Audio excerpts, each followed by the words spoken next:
Howdy ho, my fellow level up brethren. Welcome to another session. What? Come on, man, I'm doing my intro. Don't make me laugh.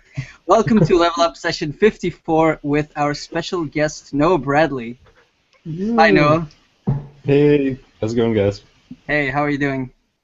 Good. I am early morning Noah, which is the happiest Noah ever. You are early morning bird. Yeah, I'm totally a morning person, right, guys? Right. Yeah, so we're really sorry for getting you out of bed at 6 in the morning. But it's already 7 now, so you should be fine. Cool. Yeah, I'm fine. Yeah, no, I'm glad to be here. It's good to finally get a chance to do this with you guys. Yeah, I'm excited. So so you're in Australia now. So sorry if I don't get straight to the point, but I haven't talked to you since we saw each other in Bucharest. So how did you find London? You were in London last week. Yeah, I really liked London. Actually, I liked it better than I thought I would, which is probably insulting to everyone who lives in London. But it's not, no, it was really cool. There was a lot of cool stuff to see. It was a really nice city. It was really pretty. I really liked it. Did you do all the stuff that I wrote you down on the list? Because I gave you like a huge list. I did most of it. There was a lot on that list. Yeah. No, I definitely did not do everything, but there was a fair bit that I got to. Okay, that's great. That's great. So so Noah, for those who don't know, Noah is a freelance illustrator and concept artist. I don't know if Darek, are you showing some stuff now? I'm just asking Wojtek if he can. No one needs to see my art. It's okay. Wojtek, could you share your screen, please, within our website? Oh, that's great. That's great. You told me that before. That's some preparation. That's terrible, Darek. Man, You're a terrible human being. I wrote it on the chat. Oh, great. Like 20 seconds ago, right? Yeah. Okay, Yeah, more sorry. like 1 minute. 1 minute ago. I think that's a fair cue. 1 minute. Okay, there we go.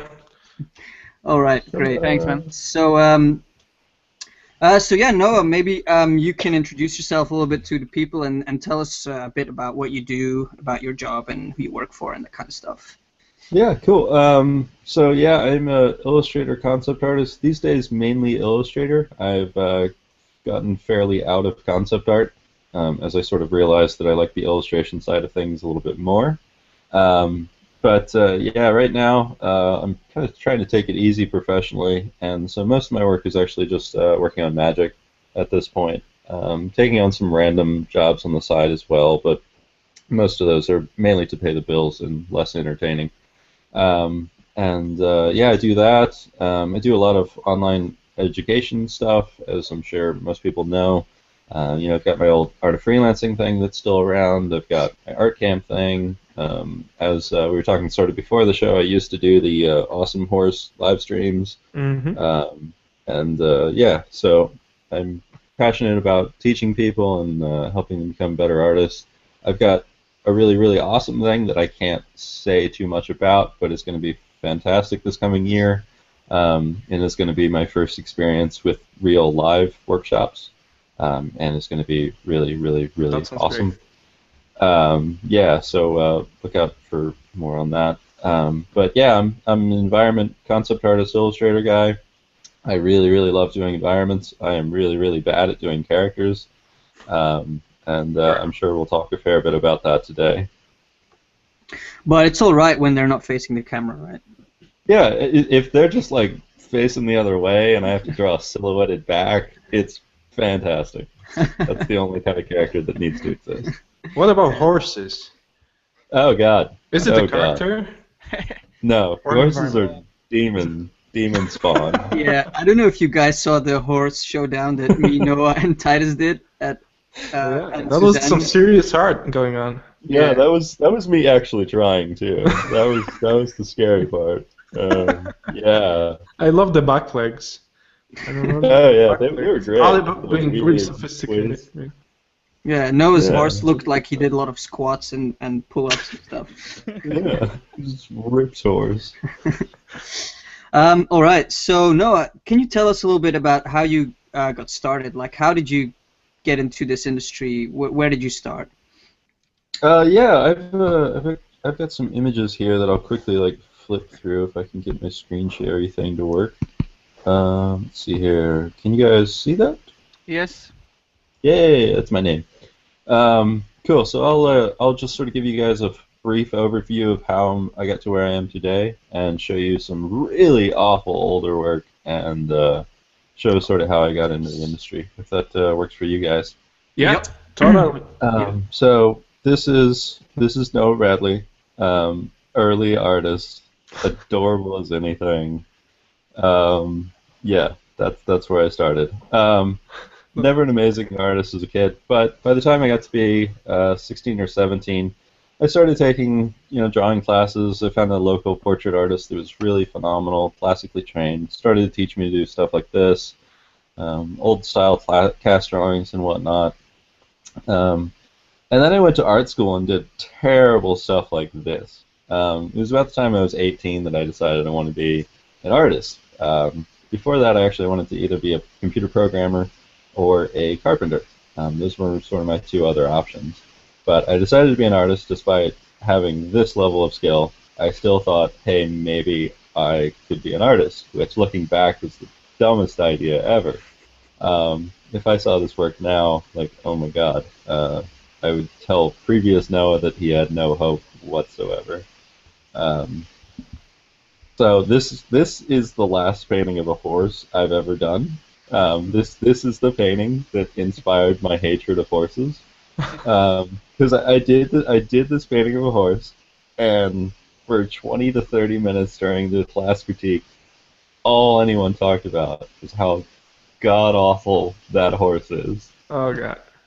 And yeah, I haven't really painted a horse since then. So so there you Shit, go. man. Yeah, there's Not the good. infamous horse painting. Not good. That's good. I That like has that. given me. It's good that you're putting some child trauma in there. Oh yeah, this is it. This is my Yeah. emotional scarring right here. This is another example of some horrible painting that I did back then. Yeah, if you guys want to see just how bad I was, here you go. Yeah, some other like random student drawings. Like this was the kind of sketchbook stuff I was doing at the time. Weird creature, character stuff. Actually, really loved doing creatures and characters. That's And sad. giant sad robots. I love doing giant sad robots. I still do. I really want to go back to them actually. Um, Weird designs like this. Da-da-da. This was a fairly groundbreaking piece for me. So it was my first like actually kind of decent oil painting in school, and I still kind of like it. I took the time to shoot a model and get reference and all that stuff, and that was a good experience for me. But this was sort of a really groundbreaking point for me, because up until this point I hated landscapes. I hated landscape painting. I hated looking at landscape paintings. I thought they were the most boring, awful things ever. I would seriously. I remember going to museums and walking right by amazing landscape paintings all the time, just because I thought they were super boring. There was just like nothing to look at for me, and so I just walked right on by. And then this summer came. This was during one of my summer breaks, and I did the crazy thing of actually going outside. And I started, I brought some paint, some paper, some paper plate for a palette, and some awful brushes, and I started doing these paintings outside, and I realized that I really, really loved it. I've always been something of an outdoor person. I really enjoyed getting outside, going on hikes, stuff like that. And this was kind of a way to combine my love of that with my love of painting. And all of a sudden, I love landscape paintings. I love doing it. So that whole summer, I went out and I did a lot of these paintings, just trying to capture the light, trying to capture the color, and some of the forms out there, and just having a blast. This was really fun stuff for me. And then when I kind of got back to school after that summer, I started using some of my assignments as excuses to study landscape painting. So I started doing a lot of these traditional master studies in my sketchbook to kind of teach myself all the tricks. For some of my classes, we had to fill up sketchbook pages, and I'm a terrible line artist, as most of you probably know. And so for me, it was a pain to fill up a sketchbook page with a bunch of line drawings, but it was really easy to fill up a page with a painting. I'm fairly good with a brush, even though I'm not that great with a pencil, maybe. So I started doing lots and lots of these master studies and photo studies and stuff like that to kind of teach me how to do it. And at a certain point, I thought, all right, let's try to just make something up from my head. And this is the first example of a digital painting that I did of a landscape from my head. And it is awful. It is terrible. Is it a grass brush? Yeah, oh yeah, Yeah. that was the grass brush. Awesome. Like, dude, there's grass brush going on here. There's like neon green colors, because what color is grass? Neon green. But water isn't blue. That's. No. I at least done enough paintings of rivers to know that water wasn't blue. But your sun is yellow, though. Oh yeah, I don't even know what that yellow. I think it was supposed to be a dude. I think. Oh I yeah. don't even know. I think it's supposed to be a guy standing there. But Oh yeah. I don't even know. So I started doing actually a lot of these like quick speed paintings. At the end of my day, every day at school, I'd come back to my studio and do like an hour or 2 hours of just sketching, just for myself, apart from all the other assignments and stuff like that. And this was actually a really important one that we'll sort of come back to in a minute. This was a very important sketch for me.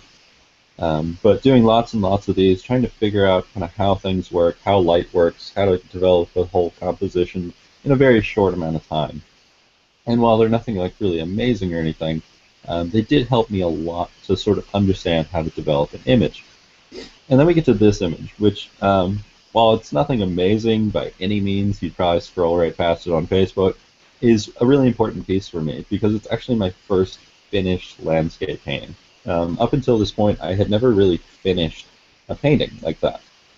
I had done like a lot of these sketches, but had never actually seen if I could finish something to a professional level. And then I did this piece. And this piece was the first one that taught me I actually can render something to a nice completion that is, vaguely professional-ish. Looking back on it, yeah, there's a lot of problems with it. But this was really groundbreaking for me because I realized that if I spent enough time on something, I actually could, finish something. Yeah. And then I started developing some more finished portfolio pieces, and some of these pieces sort of represent my first professional portfolio. Oh, I like the snowy one. Yeah. Yeah, this one I got super lucky with. This is one of those pieces that's a little bit ahead of your skill level at the time. And this was one of them. So I got lucky and I recorded this, and it's actually been on YouTube for years now. Yeah, you have like over 100,000 views on that, from what I remember. It's a little ridiculous, especially when I look back and I realize I was a student at the time I recorded that, so that's just a student giving you advice, which, that's just sort of who I am. This was already great, and yeah, by the way, we will redirect you guys, if you're interested in this video, we will redirect you in our event page. We'll post a link there. I watched this video a couple of times. It really helped me to understand some of the process behind your work. So yeah, cool. Go on, man. Great, yeah. So this is a piece I got definitely lucky with. I still like it to this day, which is rare for my older work. Let's see here. This was another, groundbreaking piece for me because it was the first time I really tried a lot of architecture. And while the architecture is pretty bad in general, it's at least me trying to do that. And there's still stuff I like about this old portfolio. There's still there's nice charming concepts. And this was a really, really important one. I mentioned one of those speed paintings a while back, and it had a similar shape to what you see here. And the reason for that is that I took that sketch because I really like that old concept. And exactly a year later, I decided to repaint it like this. And so this was an exact 1 year leap in my ability from that sketch to this. And that's some serious progress. Yeah, that was sort of the groundbreaking year for me, where I went from just nothing but mediocre to something that was actually professional. And I people always ask me, what did I do to make that happen? And you notice, there was a lot of work doing master studies and doing studies from life and doing lots of my own personal work. But honestly, I'm not really sure. I think I had just gotten to enough experience where things just really clicked. So I came up with this piece. It was my first piece in Spectrum. I still really like it. So how old I've seen those? it plagiarized a couple times, so that's a good sign. How old are those pictures? Like 2, 3, 4 years? These let's see here. These are probably 4 or 5, I want to say. Mm. Yeah, this would be about 4.5 to 5 years ago. Okay. So you've been So also doing some traditional sketches in the same time as you developed your digital medias? yes, yes. I actually mainly trained traditionally. Digital was, all things Oh, okay. considered, a fairly new thing. Hmm. It was only in the last couple years of art school that I even picked up digital stuff. Okay. So this is actually my first real sort of professional job that I did. This is a card for Fantasy Flight. It is the most boring assignment you could ever get. It's frozen rain, and they wanted a desolate landscape, nothing in it. According to them, I couldn't even have this tree, and but I was like, there's no way to show frozen rain without it freezing on something. So it's just really boring assignment, but I killed myself trying to do it. I had excessive amounts of rendering. There's even like a little dead guy at the base of the tree that you probably can't even see. No way. But like, yeah, there's like a dead skeleton guy like sitting at the base of the tree. Like, yeah, I like killed my. And this is like a terrible card for like their card game. So like, no one's ever gonna notice or care. But I was super excited. These were my first jobs. I was still a student in art school at the time. I started doing my first professional work the summer before my last year. Hmm. And so during my last year, which is sort of when this work is taking place, I was pretty much a full-time professional. And to the point where a lot of my class time was actually spent doing freelance work. Mm. This was another personal piece, and this piece was very important for me because it's basically the thing that got me magic. I put this thing on a postcard and mailed it to the art director about the time I graduated, and a couple weeks later, I got my first job with Magic. Awesome. And So it lasts till today, right? yeah, I still like it. There's still a lot I like about it. I took a lot of time working on this piece, and even though it infuriates me because people think it's an ocean, and it's totally not an ocean. But, yeah, what can you do? So this is some of my magic work that I was doing at the time.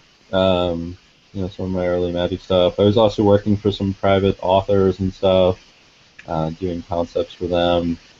This was my first job for D&D, which was a really big deal. This was during my last year in school, actually. During their winter break, I got my first assignment for D&D, and they gave me a cover for their online magazine, and I killed myself trying to make it the best thing I'd ever painted. And actually, at the time, it was the best thing I'd ever painted. Nice. It was one of those pieces that I got really lucky with, and was a little bit better than I was used to doing at the time.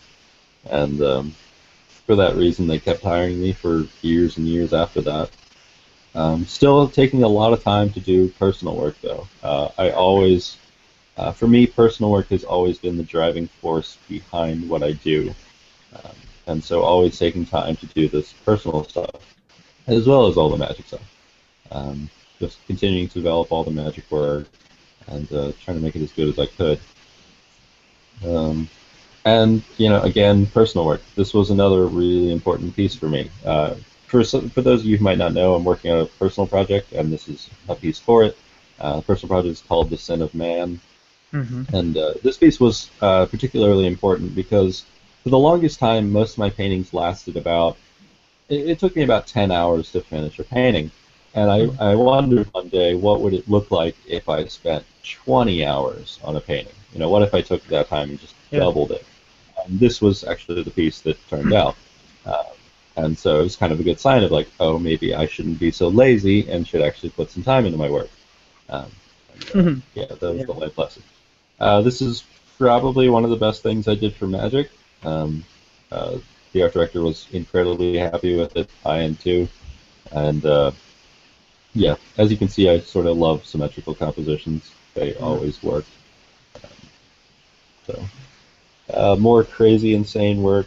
Things got pretty trippy for me for my personal project because I just love painting this crazy, wild stuff. It's for This the piece is, personal project, right? As well. yeah, this is also for the personal project. Most of my personal work actually is for that project. It's just I never really tied it all together for people until recently. Um, so yeah, this is by far the highest resolution piece I've ever done. It's actually 20,000 pixels across, so it's a Nice. beast. Yeah, it's just gigantic. More stuff for clients, random authors and stuff like that. This was a piece for Imagine FX. There's actually a tutorial for this, so there might be a video you can watch. This was an art test for a studio over there in Germany. Didn't get the job, but I did get the piece in Spectrum, so I sort of win either way. Didn't get a job. No. The reason I didn't get the job is not because of this piece. It's because they wanted someone who could do both characters and. Oh, I get it. Yeah. And my characters just weren't up to snuff for what they wanted. This was the weirdest piece I've ever painted. This was just I want to paint some colors, and so I just painted the hell out of some colors. Oh yeah. Yeah. Yeah, I got that. Yeah, this one is Fun. Yeah, this was actually just another personal piece. level up banner. Yeah, exactly. There you go. More magic stuff. This is after I figured out an awesome trick to paint fire that made it super easy. Actually getting back to some figurative work, which is nice. After so long of doing environments, I thought it'd be nice to sort of stretch my legs and do some figurative work again. More figurative work. I really like this piece. It came out exactly as I had hoped it would. And yeah, has a lot of like super personal meanings and stuff like that in there. But yeah. Nice. More figurative work. You ladies and stuff. Getting back to some weird creatures, just like you saw back in my sketchbook during my student days. I really loved doing the weird creature stuff. Not necessarily the normal creature stuff, but just really strange work. That's really what I've always loved. More magic stuff, and yeah, I think that brings us pretty close to where I'm at right now. Looking at your project, The Sin of Man, and these figurative pieces you've just showed, that there is in your personal artwork, there is a motif that I find really interesting, which is that tribal kind of ancient prehistoric thing that's going on. Maybe you can tell us a little bit about your inspiration behind it, why you're getting inspired by these things in particular. Why do you find them captivating? Yeah, the thing for me is that I love fantasy and science fiction. I grew up with my dad watching fantasy and science fiction, playing video games with my brother, all that kind of stuff. It's hugely important for me and how I developed as a person. But the thing is that I get a little tired of painting dudes in plate mail running around in a sort of medieval fantasy. I personally just get kind of bored with it. And the thing for me is that I've always loved just how open fantasy and science fiction is. And for me, I've always been inspired by prehistoric people. There's something like really fascinating about just how primal and raw the world used to be, and just how like direct everything is. And it's just really inspiring to me to think about people thousands and thousands of years ago. Living their lives and what it would have been like back then for them, because they're effectively the same as we are today, just in a different environment, world. Exactly. And I find that really, really fascinating and incredibly inspiring. So oftentimes when I'm going to museums, I'm looking at the really ancient stuff because I get so inspired by thinking about this object that someone made 5,000 years ago and is still around today. There's something just really inspiring about that. And so that's kind of why I wanted to take my project in the direction that I did, is that I love fantasy and science fiction, but I think it can be done in different ways than it often is. Okay, I get it. So, where are you now with your project? What's the direction you want to take it on? My project is I'm just sort of developing the painting as well as some writing for it right now, and I'm sort of taking my time with it. When I first started thinking about it, I originally thought that maybe I should, try to crank something out in a year's time and get it finished. And then I realized, like, I'm still a pretty young guy, and I really don't need to finish Right. everything in a year. Hello? Hello. That's no problem to me. Hello? If I take 5 years doing all these paintings and writings and all that, that's cool with me. Okay, there was a little bit of dropping out, but I it's think there alright. was. Oh, was there? Yeah, I think there was a kangaroo chewing on your Oh yeah, I am in Australia, which has the internet worst cable or something. internet you have ever experienced. But sorry, how much of that did you catch? Uh, Oh, it's there you go. Now Jonas. Oh god. So fine, it's terrible. fine. I just We can came speak to it. conclusion recently that the internet in general is crap everywhere. I mean, besides, I don't know, New York? I No, know. it's crap in No, Western you- countries. The Western Yeah. countries have the Yeah. Yeah, we cannot even hear you, man. worst internet. Yeah, see, exactly. That's my point. Wojtek, we complained about internet in Poland, but to be honest, it Yeah. wasn't that bad. So Definitely. Yeah, I think we got your answer. So, Okay. I'm gonna Yeah, start he started demoing. Okay. painting. Can I demo? I'm yeah, demoing. sure. Yeah. All right, cool. That's awesome. Yeah, cool. Sorry, I started looking at my own paintings and I wanted to do So- something. So we can see that, and you told us that you are doing a lot of landscapes related to fantasy and stuff. Are you doing also some landscape related to space? Science Actually, fiction. science fiction or space environments. A little bit, yeah. Because my project Crazy is cool. sort of it's very kind of fantasy based, but I want to kind of open it up to the science fiction-y stuff too. That is to say, I really love space and space exploration and all that, and so I'd love some sort of combination of the two. Um, but at the same time, I also don't think that sci-fi has to look like super modern spaceships all the time. That it can look like other things, and so I'm interested in exploring more of that. Have you seen the movie The Fontaine? It actually reminds me of the Oh idea yes, behind oh yes. different visuals and science fiction. A little bit something more metaphysical in terms of a future basically. So Oh yes, I love the film. It's an amazing movie. yeah, and actually I can find a lot of visual similarities in your work. You showed like the type of tree, for example, how you paint trees, or Yeah. how you stylize these things, and they really kind of feel the same vibe in the movie as well. Yeah, I love this movie. Good. So, yeah, definitely. Okay, so Nebulas. what? Who was that? Nebulas. That's me. I'm Nebula. just saying nebulas. Nebula. I thought it'd be cool to say nebulous. Yeah, it was cool, man. Let's do Nebula here. All right. So I have some question from the chat.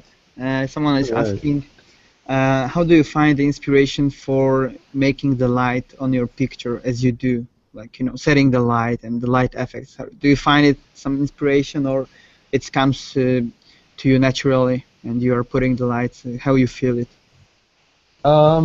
At this point, it comes fairly naturally, but my inspirations for lighting, they come from a few sources. As you might recall, doing all those master studies in art school, those guys were hugely inspirational in how I see light. My personal favorites are usually the American school of landscape painting, particularly the Hudson River School and some of the tonalists and whatnot. So if you want to have a good source for lighting, I personally find them to be some of the best for that. American landscape painting tends to be excessively dramatic and over the top, and I sort of like that. Yeah, probably partially biased because I am American, but yeah, I find it really gorgeous lighting. So besides that, a lot of looking around at nature and life. I always kind of keep my eyes open, and people around me sometimes notice that I'm just randomly squinting at things, and staring off into the distance. And it's usually because I found something that has really cool lighting on it that I'm looking at. So I look around you all the time, and odds are you can find some really amazing lighting. Okay. Nice.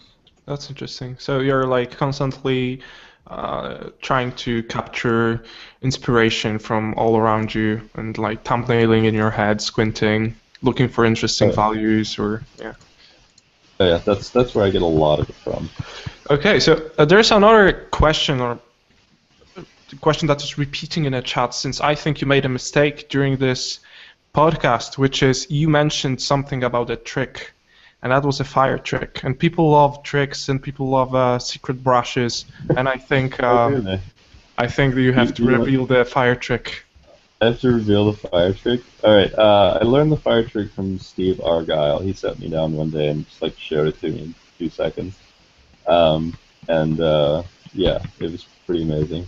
Yeah, I can do the 2-minute fire tutorial. Pay very close attention because I will not repeat it. Alright, let's see here. You make a new layer. Maybe let's leave it on the end of the session so people will be waiting for it. No, man. Let's go with it now. Alright, let's trick the people. Layer. You fill it with black. Then you make one of these things. You go in here and you make a gradient map. Alright, you group these 2 layers. You set the layer mode to screen. You go in here, you select the gradient map, and then you pick the gradient for the gradient map, and you make a gradient that looks like fire. And what does fire do? It shifts from sort of like dark purpley things, eventually all the way up to white and kind of yellow greens, and then you add some stuff in between it, sort of like this. And eventually it's going to look kind of like a fiery gradient. You get like some of these colors, some of those intense reds, something like that. You can mess around with this thing for ages and save a gradient. But you get a fiery looking gradient. The thing about it, because notice how my painting's all pink now, you want to make sure that the darkest one is actually just black, just pure on black. Alright, so now that you made your gradient, what you do is you pop into here on your black layer that's just filled with black, remember, and then you select a brush and you put white on it, and then you explode because you just made the easiest fire in the world. Oh my god. Holy shit. Look at that. Look at that. See that? It's amazing. Man. It's the easiest thing ever. That looks like genuine street fire. Jesus fuck. Ta-da! And guess what? Say you want blue magic-y fire, you got it. Because you You're just kidding. change the gradient map. No way! You're kidding, dude. Blue magic? Do you want blue magic? Oh yeah, you do. Fuck no. Check out the blue magic stuff. Look at this. Look at this. Oh! Now it's blue magic. No. And now you're a real artist. Ta-da! So there you go. Holy shit, man. I'm in tears. God damn it. Yeah. That's the trick. It's You're cooler than Moses, man. There you go. You can make tears made of fire. God. That's some Yeah. crazy trick. Yeah, it's a cool trick. Thanks for showing, man. It's cool. Yeah. Now you know how to paint fire. Oh, yeah. Now I'm going to go back to painting this super great, dull painting of that. Okay, there you go, people. There you go. And fire trick. Hope you're satisfied. Yeah. So guys, if you have any questions, please type them into the chat. I'm just going back and trying to get some. Okay, this is covered. So now, if you feel like talking about maybe what we're thinking about at this stage of your painting, do you think about composition? Do you plan it out? Do you have something like an idea in mind, what exactly you want to paint, or you just scribble and it comes out from the abstraction? In this case, I'm just sort of scribbling and working from sort of abstract shapes and kind of playing there. Obviously, for more professional work, I'll do thumbnails in my sketchbook. I'll do a series of black and white thumbnails just in pen in my sketchbook. But for something like this, sometimes I enjoy just kind of working from nothing and seeing what I can develop. You know, as you might recall, during my student days, I did those speed paintings all the time, and it was a really good practice for me. It was also just a really fun time, so I do enjoy doing that. There's a really interesting question in the chat regarding art schools. Okay. Surprise! Name Okay. my big mouth. Hi, So Noah. the question. Okay, Jonas, go ahead.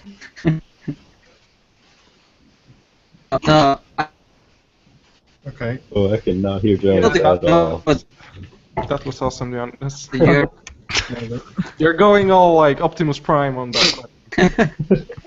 Okay. okay, never mind. Do it. Never mind. Hi, Noah. I'm at the point where I'm ready to go to art school. Would you recommend this, or would you say that it's less beneficial than building skill online or with private tutors, etc.? Yeah, that's a good question. It really depends. As probably most of you know, I wrote that article saying don't go to art school. And oddly enough, the message for that is not necessarily don't go to art school.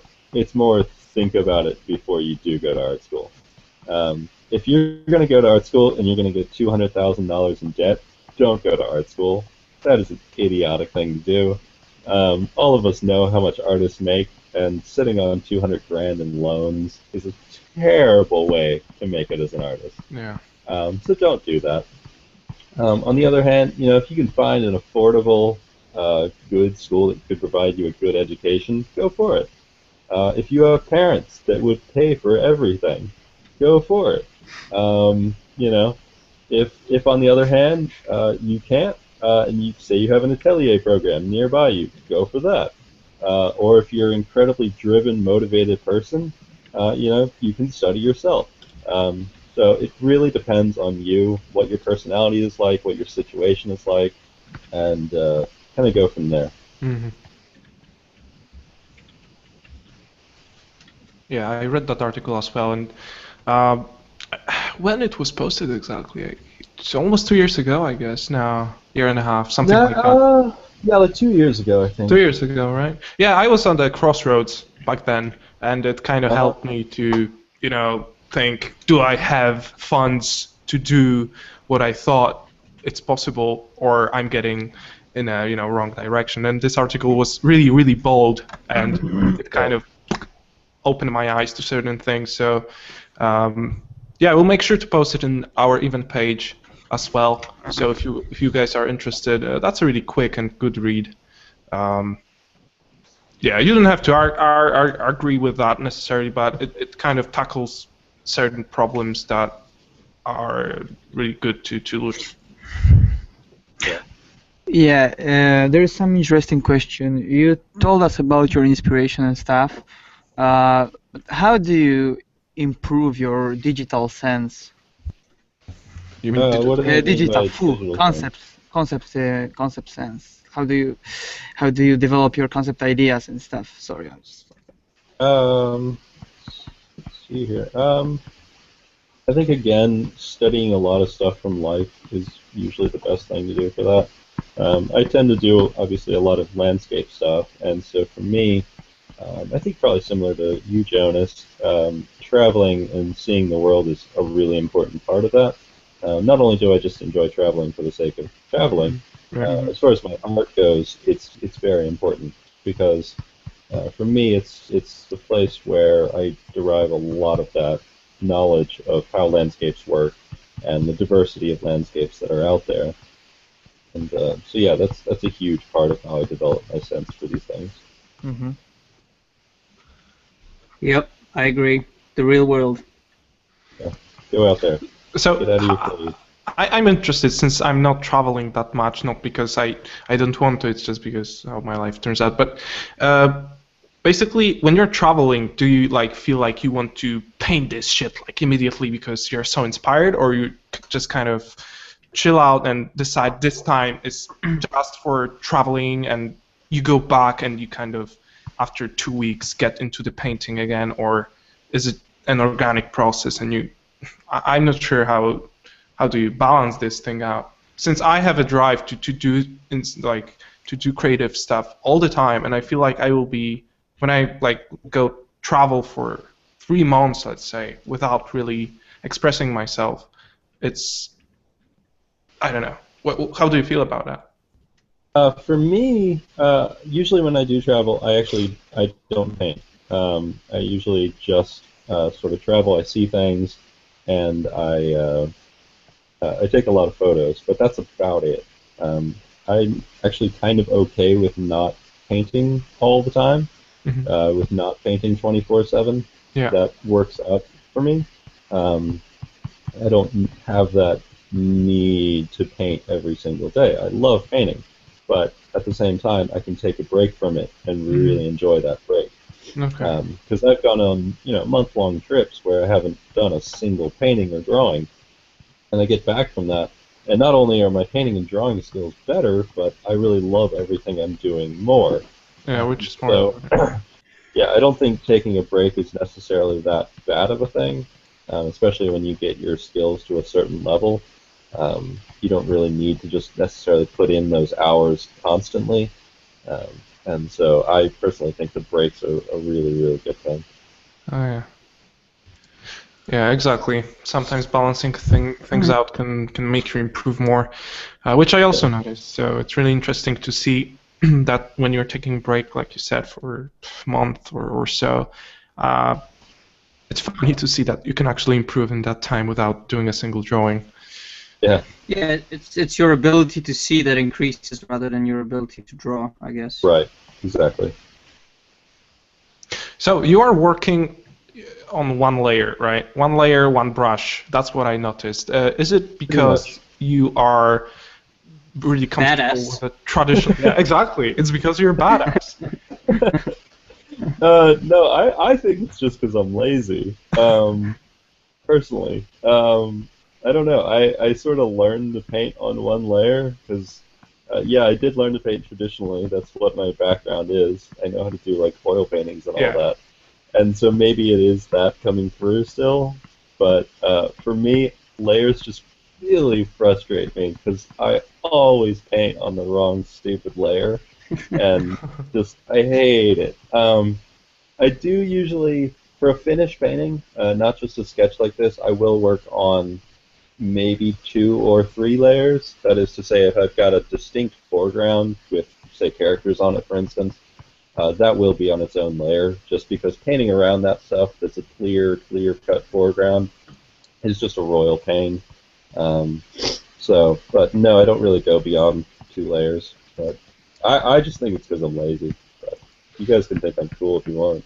Okay, so my question is regarding jobs, Magic or any other clients. Have you ever been asked to provide a file with different layers, and you find your style approach, I don't know, as an obstacle to or as an illustrator you could just do it and paint on one layer and it was just alright? I have actually managed to skirt around ever having to paint on multiple layers. I know a lot of guys who have, but for whatever reason, none of the jobs that I've done have really required that. And that's, I mean, there has been 1 or 2 weird concept gigs a while ago that I had to do on layers and all that, and I hated it. But I thankfully managed to avoid it. Most of the time, my work, which is sort of the reason I enjoy illustration more, is that they want a final painting, and that's what they want, and I can do that. So staying in the same subject in terms of getting your work delivered and stuff, are there any advices you can give to people that want to work with Wizards of the Coast, etc., this type of clients you worked with? Is there any particular way you approach them, or have you dreamt about working with them before, or it just came naturally? I did always want to work for Magic. Magic was a really big goal for me. First knew about the game a lot growing up because I'm a nerd and I played a lot of card games with my brother and stuff. And so obviously a big goal for me. But as I said earlier when I was talking about how I got started, I sent the art director the postcard with the painting on it and got the job 2 weeks later. that was my only attempt to get magic work. So a lot of guys have to try for years before they manage to do it. I just happened to get really lucky. So it really depends on your own experience. But I think the most important thing is doing work that you could see on a magic card, and yeah, So just is do work magic looking work. so is working for Wizards is the most exciting stuff that you are doing, or you have been doing, or you have like another project Uh, that you are very excited about? I've worked on like odd jobs here and there that are really exciting. Getting to work on some video games and all that. But yeah, I would say that Magic is probably the best line I've worked for. They're Hmm. just really nice. There's a lot of creative control. They give you a lot of freedom in what you want to do, and they're just really nice about it. And it's high profile enough that a lot of people see your work and they love your work, and it's just a really fun community to paint for. Hmm. Cool. Okay, I'm looking at the questions again, and there you go. About traveling. Now, are there certain destinations that you have been to that inspired you the most and have found that their way into your and they have found your way into your pieces? Are there any destinations you would recommend? Yeah, go to New Zealand. Definitely go to New Zealand. New Zealand is utterly incredible. Yeah, Um, or watch I'm Hobbit. actually, yeah, it's basically looks like that, so it's just incredible. So go there. I absolutely love it. I'm actually moving there for at least a few months here soon, and I cannot wait. It's one of the most beautiful places I've ever seen, and it's just gonna be a blast. Yeah, the landscapes there are just extraordinary. The mix between like lakesides and mountains and uh, god damn it, it looks beautiful in the photographs, but Yep. Yes. Uh, there is some question not quite related to painting, but I think it's very important in all of our lives. What makes you chill out, and how do you chill out after work? Because I know that you work out, and is it like the way you can chill out after work and help you to recover after hard working, sitting in front of the desk all the time? And Yeah. I definitely work out. Love watching movies. Movies are a really big influence for me. Um, I read a fair bit. I read actually quite a few books. Um, and I don't work as hard as you guys probably do. I've always been the guy who tended to work a little bit harder and just didn't work quite as many hours. Um, so I don't have any problem like chilling out. cool.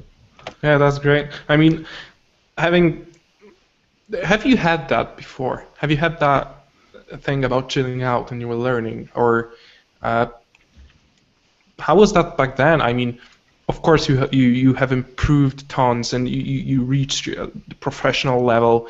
And can you actually chill out and do this? You know what I mean? Like, can you chill Uh, out and still I mean, still yes work and hard? no. Yeah. I think in the early days, it is normal and good to work your butt off and just go insane with how much you're working. Yeah. I do think that's actually kind of a good thing because I did the exact same. During my student days, I was working insane hours and Oh, yeah. doing all this stuff and constantly being in the studio painting and drawing and like yeah, I think that's kind of a good thing to do and I just think it's something that it probably can't be sustained forever, Yeah. and is maybe a little unhealthy to try to sustain forever. Um, I think living a good life and enjoying life and getting out and not painting for a little bit is actually a really healthy thing for your art. Of course. Yeah. So considering that, I think Yeah, I guess it's like early 20s are easier to sustain this kind of lifestyle, which can get really crazy sometimes if you work super hard and the competition is getting a little bit bigger every day because of our jobs are getting more popular and there are more people enjoying concept art and illustration. So I guess working hard is becoming popular as well, and that's really interesting. Because back in the day when I was starting out, it wasn't so popular. People were looking for a secret brush and for a fire trick, let's say. And right now it became more people became more cautious about the process because so many artists are talking about working hard is the way out. Working out is the easiest way to do it actually, and.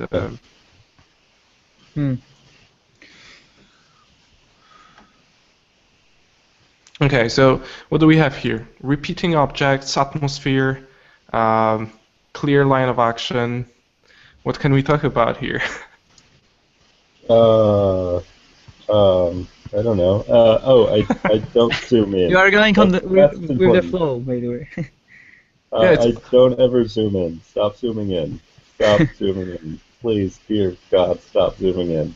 I see every single student ever, like, as soon as they start their painting, they're like down here, like painting one rock. oh yeah. And God, stop doing that. It is the worst thing you could possibly do. You know, I think paint, a lot. I paint think a zoomed lot up. of us used to do it, like Oh yeah, painting. I did the exact same thing.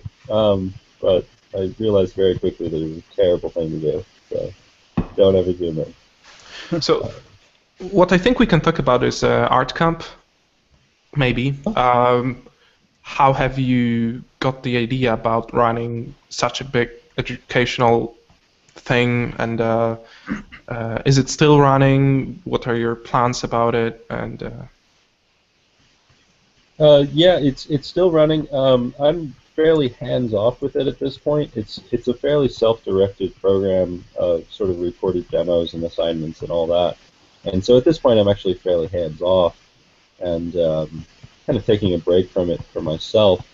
That said, there are some plans that involve some other artists that might sort of happen. But I'm more focused right now on doing this program that I sort of hinted at earlier. That's kind of an in-person workshop thing okay. that I'll be talking more about in the coming months. But yeah, the idea for Art Camp sort of came behind thinking about art students and the fact that all through art school, I saw these guys work really, really hard during the year, and then all summer long they wouldn't draw at all, and they'd come back and they'd be at the exact same skill levels when they left. And I thought, like, that's a tremendous amount of time that you're not working at all. You're not getting better. And I saw that, and I thought about ways to fix that. And I also saw about another thing, and that is there are a lot of people out there that love art, love making art, and want to get better at it, but have no idea what they're supposed to do to get better.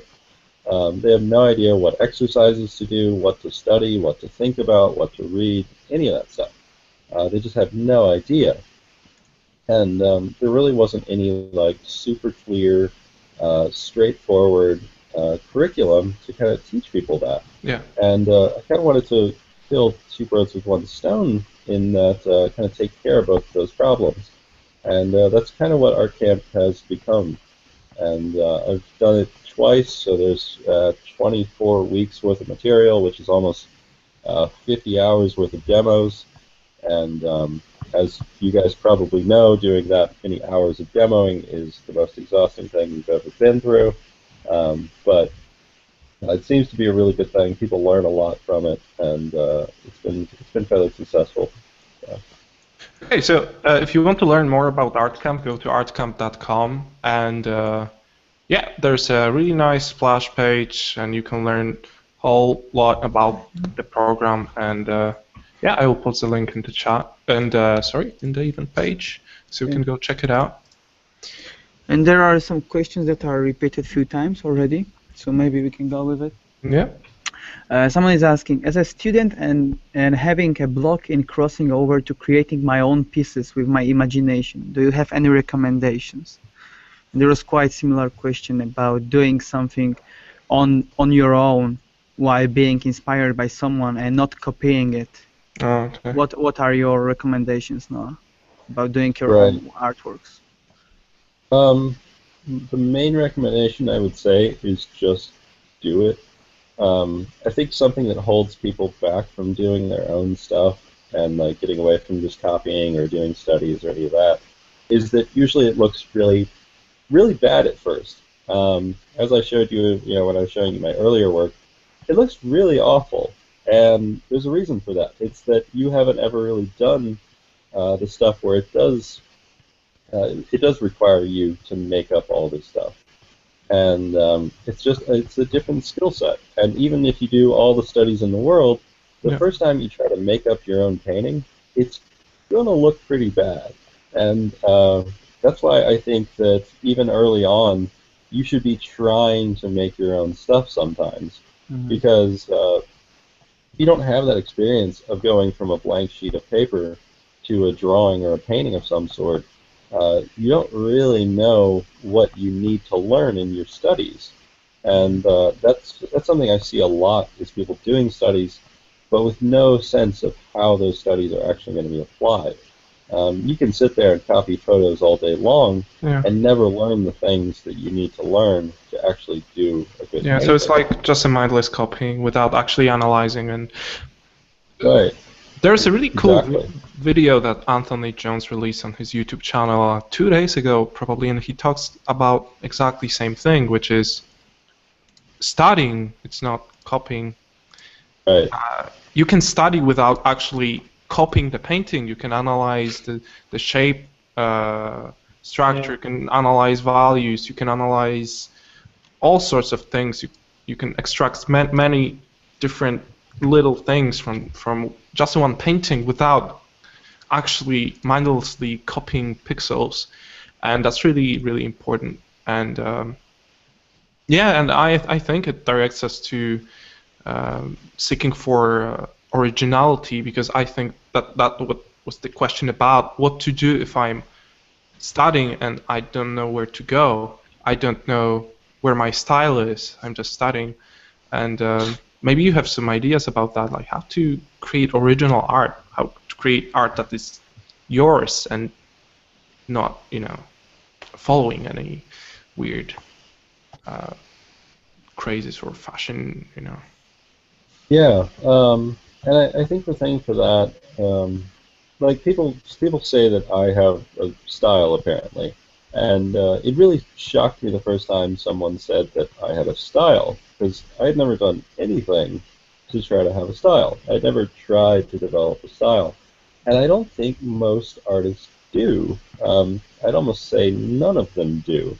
We don't really try to have the styles we have.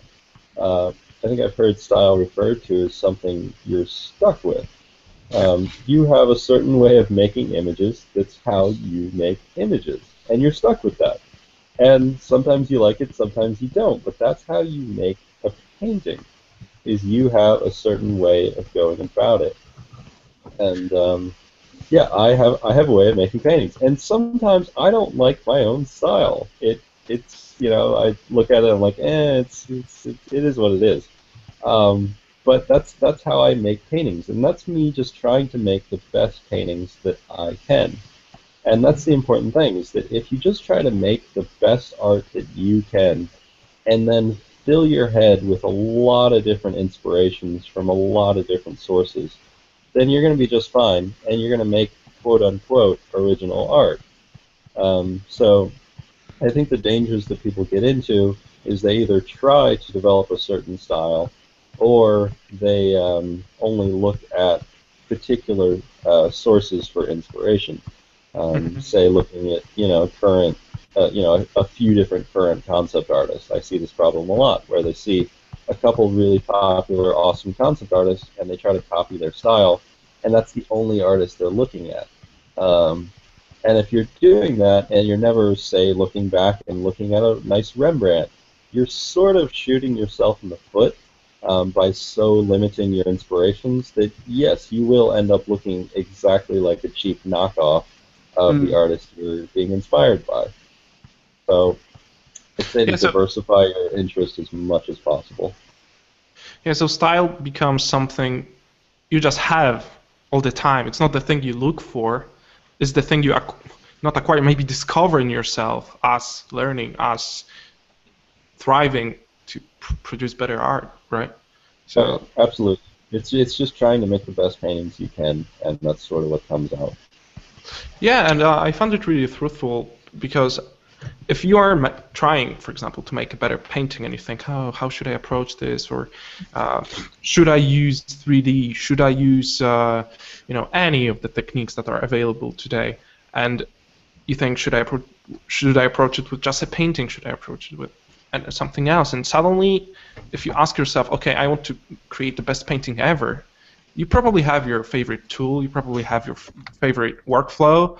If you will just do that, you will probably develop the painting that's in your style.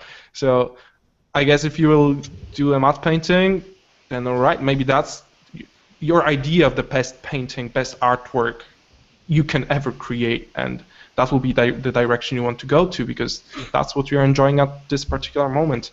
So yeah, I find these words really, really truthful as they apply to myself as well. Yeah, but the thing is with having the hopes to make the best work that you ever done is that you sometimes are getting stuck. You are getting like without being relaxed. And to be honest, the maybe it's me, but the best works that always comes when you are not thinking about it to make a best works. When you are relaxed and actually you don't really think that much. You are just doing what you feel and that comes naturally. And when you really put your whole power, you can burn out at some point and you can just be resigned. It comes with it happened to me. So yeah, exactly. Let's talk about art blocks, right? yeah What is an art block to you now? Like what it was, what it is. Do you still encounter that? I don't think I've ever had art block. There you I don't really believe in it. I do believe, however, in burnout. I have experienced some degree of burnout, and that was mainly from taking on too much professional work and not spending enough time on personal work. Yeah. But as far as block goes, if you don't really find that you like painting, that should really tell you something about whether you actually like painting or not. It's not necessarily to say that you don't like it at all, but it might be a sign that you need to mix things up a little bit. Maybe you're doing the same technique, and it's just turning into routine at a certain point. And that's not what art is about. It's not about doing the same action all the time. We're not accountants here. We're not like sitting there crunching numbers all day long. We're not hired hands. We're actually trying to create something and be creative and have fun with it. And if you're just a digital painter that really is feeling a lot of block, you don't really want to open up Photoshop, go buy a piece of charcoal and go draw a tree outside. It's going to be so different from everything you've experienced. It's going to remind you of why art is so awesome. So for me, I don't think I've necessarily ever experienced it, and maybe that's just because I try to force myself to mix it up a lot. I take a lot of breaks, and I try to make sure that I don't turn this into just some boring job. It's just a routine for me every day. yeah, but you said also that you are doing a lot of breaks, right? And it also helps you refreshing yourself, refreshing your mind, and I think that's the point, and that's the key to the success of having not that often the art block and stuff. So. Oh yeah, I think taking breaks is fantastic. I was always the artist in art school that took the most breaks. That's so art student. That's so art student. Right. Yeah, I took a lot of breaks. Yeah, the worst if you can't get the breaks. I mean, I think you're still responsible for your commitments, and you're still responsible for the time you are. You're I don't know, you're taking up too much work, that's your decision, right? It's not Not somebody else's. necessarily. Not necessarily, man. Yeah, I guess life can get you there as Yeah. well. Yeah, that's true. You know how it is working right now in full time and doing some other stuff. Yeah, and but everything. still, I mean, you can balance it out. You can, but you know, we are all like, yeah, like no, you said the same thing. You have done like you have overworked yourself at some point, and you felt like you are going to burn out. And well, I think we all do it at some point when you are just so happy of getting of jobs, course. and suddenly you're taking too much, and you feel like you're Yeah, burning out. sometimes it's too tempting for yourself to not to resign. Yeah. Or Because just you've been say- waiting for that for so long. Yeah, yeah. You've been like working so hard to get there, and suddenly you have to say, you know, Yeah. my day isn't 50 hours, so yeah. It is true, man. No, I don't know if we asked you yet, but do you play any games? Do you play any games? Games. Yeah. Yeah.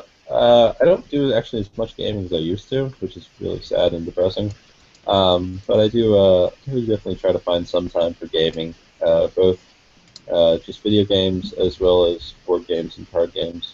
I'm a big like traditional gaming guy as well, and I really love that stuff. So yeah, I play some. Do you have any favorites? God, I haven't played anything like recent, which is really embarrassing. I am excited about Witcher 3. I really can't wait to play that. It looks fantastic. So, yeah. Yeah, that's awesome. Yeah, me too. Freaking Witcher looks like. I've been supporting this game since 2007, so I'm like. I just find this game really exceptional in terms of style and direction among today's RPGs and fantasy in general. So. Yeah. Yeah, I'm big fans of the studio there. They're really impressive. Yeah. Exactly. Who would know that 7 years ago when they were starting out? I mean, they're Polish, that's why I know their story since I'm Polish as well. And yeah, they're pretty small 7 years ago, and they were just tiny little guys doing their thing. Okay, let's jump back to questions.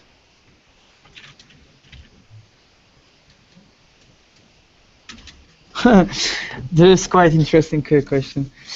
I want to know how people are able to cover so many subjects in studying art when they aren't in a school or haven't graduated.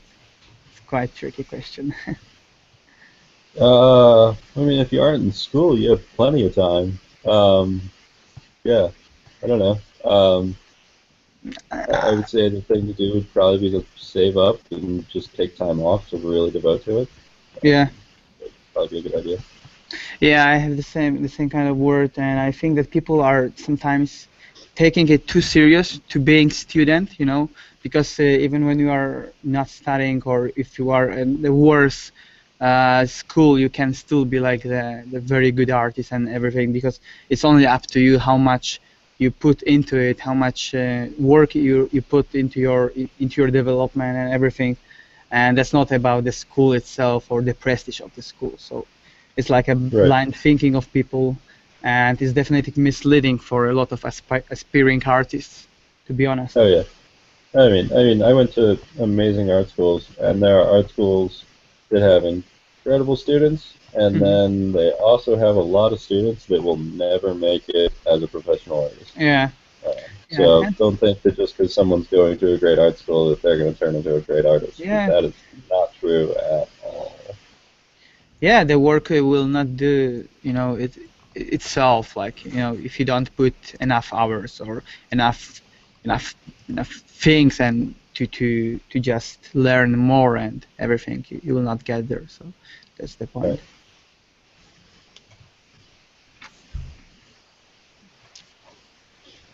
Okay, is Jonas still with us? Or No. is he going over Turtle? Yeah. Dropped off all the time, so. He's dropping out. All right. So yeah, no, the paintings really looks good, and I love how you use like a really limited palette, but at the same time, the impression of the colors and the overall color structure is still like really rich, and maybe some tips on that. You use like a lot of warm, cool contrast, and yeah, it looks really good. Maybe some tips on that, like how to achieve this kind of a really rich effect, but at the same time using only a limited palette. Yeah, it's something I've kind of been getting into recently. I realized that, I spent so many years doing super crazy high contrast, insane saturation paintings that, I don't know, maybe I got a little burned out on crazy color, that I'm really loving like kind of muted palette stuff these days. I really like the subtlety you can get with it. And as you said, a lot of it just comes down to warm and cool. Most of this is, crazy desaturated blues and oranges and reds and stuff like that. And really, really limited in terms of contrast. But the thing is that as long as you're incorporating that nice warm and cool, you've actually got a fair bit of range in there. And I think part of this comes from, again, some of the traditional painting background, in that I always loved painting with a limited palette. One of my favorite limited palettes was you have a tube of black, white, and then usually some sort of orangey reddish color and a yellow. It's a Zorn palette. It's very similar to a Zorn palette. I had something just like a little off from a Zorn palette, but a Zorn palette is wonderful, and it's really nice being able to play with those limited palettes, because for me, I was always amazed at just how much range you could get from just those really simple colors and combinations. Yeah, exactly. There's a lot of relative color and stuff like that, and I don't know. It's just, for me, a lot of fun. Yeah, talking about Zorn palette and in general using a limited palette, when you are forced to do it with the traditional media, you get to start to think how to get your, for example, blues going if you don't really have a blue color in your palette. So you tend to build it up with the color contrast, and you start to discover, so this opposed to this creates this, and suddenly you realize the sky doesn't have to be blue all the time, per se, right? It can be gray, and suddenly it's super blue. Yeah, I really recommend playing around with actually traditional paints and limited palettes, just because it forces you. You don't have a Photoshop color wheel, and no. Yeah, that's for the best. Yeah. In this case, I guess. There is some question about environment that you are working in, Noah. How does it look to you? You are working quiet or in silence, or you are listening to the music? How do you build up your environment around you? Usually, I do listen to music. Usually have my headphones on and listen to something or another. Sometimes I do like podcasts and whatnot. Those can be kind of fun. Stand-up comedy is actually one of my favorites for actually like rendering paintings, which I find the rendering stage to be kind of boring sometimes. The way I sort of deal with that is I listen to like stand-up comedy and stuff, and I find it's awesome because I just get to sit there on my computer like cracking up laughing the whole time. And it's just awesome. It's a great way to kill the time. And also my machine right now, for those that are probably curious, is right now I'm actually demoing this on a Surface Pro 3, and it's become my main machine at this point after my Cintiq companion died. It died? It stopped charging. Oh really? And just out of nowhere? Yeah, just out of nowhere. Apparently it's a semi-common problem. And they'll definitely replace it for me and all that, but I am terrified to use that thing again. Oh yeah, that's a... It actually, it died without any warning. I could not turn it on again. Can't get the files off because the hard drive is embedded in it. And it was the night before a deadline for a project. That's about timing. And my painting wasn't backed up at the time. Yeah, you trusted the machine, and suddenly, I would trust Wacom. I mean, I trust my... I thought I would too, but yeah, it was terrifying. So I'm on a Surface Pro 3 right now. Honestly, I love it.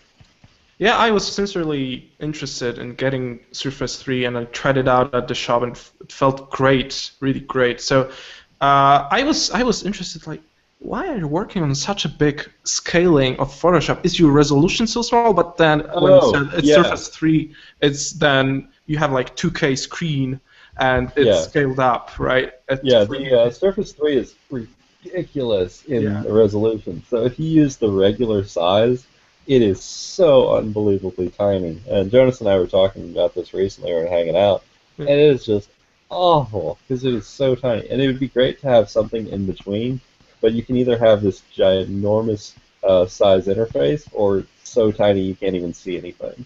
Okay, so it's and they're working on sort of an in between at this point, but it's not out yet. And so this is kind of what we got. So yeah, I just work on this like obnoxiously sized interface. So considering the pen quality, considering the pressure sensitivity, is it comparable to Cintiq, or do you find it somewhat different?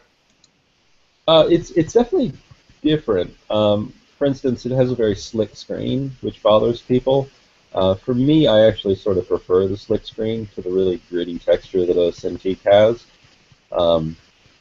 The pressure sensitivity is actually great. They've done some recent tweaks to it that let you adjust the sensitivity curves, and actually makes it feel a lot more natural. I have a very light touch when I paint, and it lets me actually use that light touch on here. Before, the pressure sensitivity required you to press like really hard, and I hate doing that. I do find that the pen is not it's not as large as I'd like it to be. I have not small hands, and I find it to be a really tiny pen. But yeah, I have some minor problems with it, but in general, I just love the pen. Okay, so is it better than Companion then, for you? Potentially. I say for me, there's a reason I'm using it right now. Yeah, but I am going to eventually do an official review on it. But that's great. That's awesome. Yeah, make sure to drop me a link. I would love to share your review with people. I guess they will be really interested in that. And can it replace your desktop machine, or can you actually do work on that? Yeah, it is my main machine right now. I actually do not have a desktop right now. This is what I do all of my work on. Okay, that sounds great. Sounds promising as well for the future of these machines. I was just so impressed of what are the specs of these little things. It was so powerful, so fast, and yeah, that sounds great. Yeah, guys, get Surface Pro 3, and you can sketch outside and on your couch, and that's enough of a reason to get it. Yeah, I love painting on my couch. Yeah, yeah, exactly. That must be great. And it's, I think, like 2 times less expensive than Cintiq Companion. I'm not sure what the prices are right now. I got the higher end Surface Pro. Yeah, I think this is actually closer, but not sure.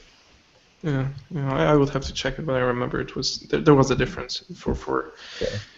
Yeah. All right. Maybe let's go to some tools, because you talked about using traditional medias and stuff, and regarding digital painting or just using digital medias. Are you using also some 3D or any other stuff than just only Photoshop and painting? I wish I could say I did do 3D and stuff, but it's one of those things that I've been saying I'm going to learn for about 4 years now, and still haven't done. I've dabbled in it a little bit here and there, but in the end, I usually find it easier to just open up Photoshop and start painting. And I actually only the past few months have started making my own brushes, which I'll guess I will finally release a brush set. Yeah, we can see in the tool presets that you have named some of them, right? Yeah. There's Blobby over here. Blobby's a great brush. It's Blobby, so the I name is also Blobby. great. I will finally be releasing some brushes. Usually I've just gotten by with other brushes that other artists put out because they're plenty good. But no, everything I do is basically just Photoshop. and yeah, everything's mostly hand painted. I was hanging out with Jonas and Titus in Romania recently, and of course they do a lot of photo bashing work, and so I've been playing around with some of that, and it's fun and it's certainly fast, but for me, for my personal work, I'd probably prefer to mainly hand paint things just because I tend to enjoy it more. But I could see for some of my professional work to at least kind of move over to some of those more uh, photo-reliant techniques, I guess. Okay. So how? Oh, there's like a question about you achieving the rock surface texture. But I think that people are asking more about the painting it, because you paint it a lot, like rock structures and not using the textures, right? Right. Yeah, this is all been hand painted. Yeah. As far as how to do that, I painted a lot of rocks. I also really just love painting rocks, and so yeah, if I paint rocks well, it's just because I painted a ton of rocks, and that's really the technique. Yeah. So yeah, just paint tons and tons of rocks. So any artists you look up to in terms of painting rocks? I guess you did some studies as well as you were talking about them. So maybe some inspiration to get, like, which artists, in your opinion, are great painters in terms of rocks? In terms of rocks, see here.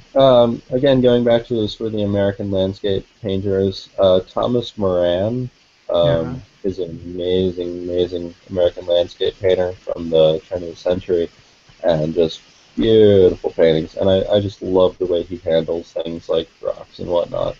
Um, just beautifully painted, and also some of the best colors I've ever seen. Okay, there you go, Thomas Moran. All right. People are talking about Rams right now. Yeah, people are talking about how much RAM do you have? That's a silly. I think it's like a more crazy question than what brush do you use? Like, how much RAM do you have? Yeah. Oh god. One of those questions.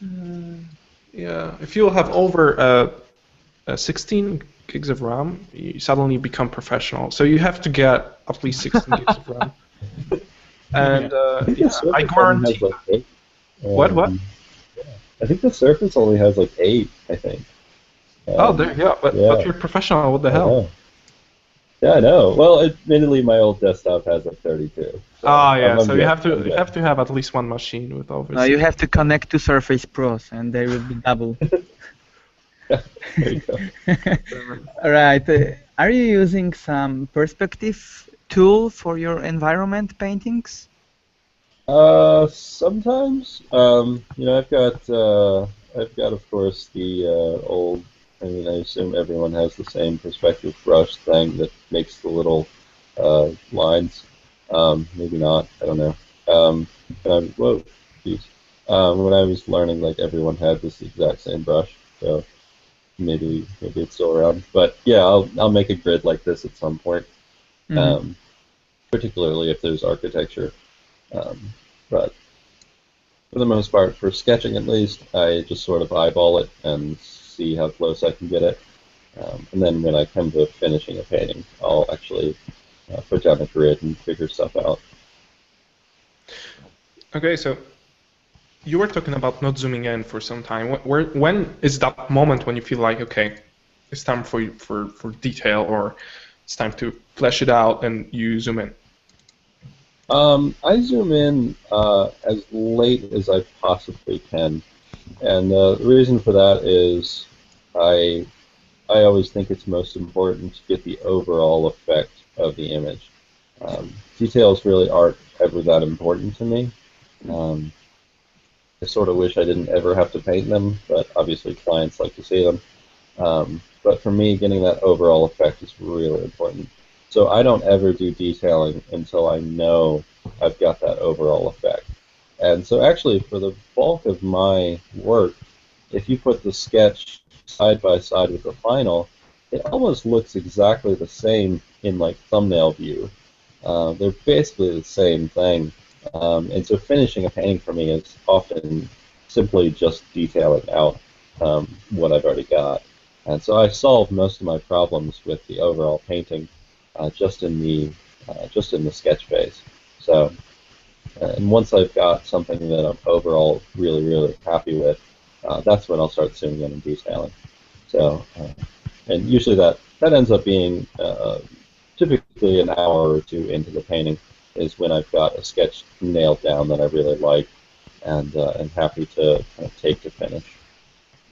Okay, great. Yeah, having that clear read without zooming in, it's so important. And yeah, I destroyed so many paintings by just zooming in. And right now, I tend to work like really small and just like you do, and flipping my canvas more often, which can be irritating to watch. But Yeah, I know. I realized that when I watched demos I've done, and I realized like, wow, I flip the painting all the time. That has yeah, got to be like disappointing. it's about habit sometimes. Yeah. Yeah.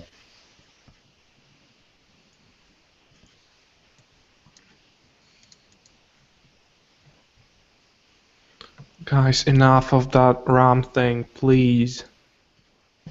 It will be gone after the session, no worries. Bad. Okay, let me get some serious question going. Okay, so should a beginner do master studies or stick with basics and shading first before Master doing that? studies are basics. What are you talking about? I think that this question answers itself. So yes, Yes, yes. do master studies and basics because they're the same thing. How much RAM will get me a job at Blizzard? Probably At least 64. 64. I Yeah, think yeah. 64. Yeah, I think you need 64. I think after 50. Well, it depends what. Question to Noah. Now, if you don't mind me asking, do we have another art camp to look forward to at some point in the future? Love your work. Not by me. I've done at this point 24 demos on basic skills, and that is all I've got. That is all I can teach people, even possibly about the basics of learning painting. Um, and so for me, at least for the sake of teaching basic skills, that's all I've got. With that said, I do have some potential things in mind for the future. As I mentioned, that in-person workshop, it will be vaguely related to art camp. Okay. There's that. I've got the idea that eventually I'd love to do an environment design course someday down the road. And also I've got some other ideas where potentially other instructors will actually be running their own art camps. That's interesting. We'll see if that pans out. But there's definitely some people talking about it and considering doing it. And Yeah, that sounds exciting. Yeah. Awesome. Yeah, it's really great to see it growing. Yeah.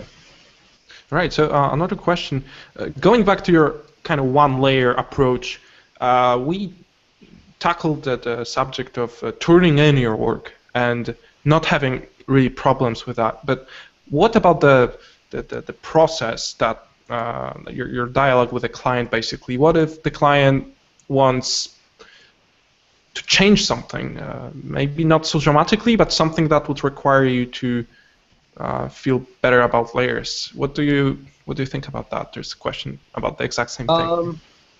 Yeah. For me, obviously, most of the potential problems tend to get sorted out for me in the sketch phase.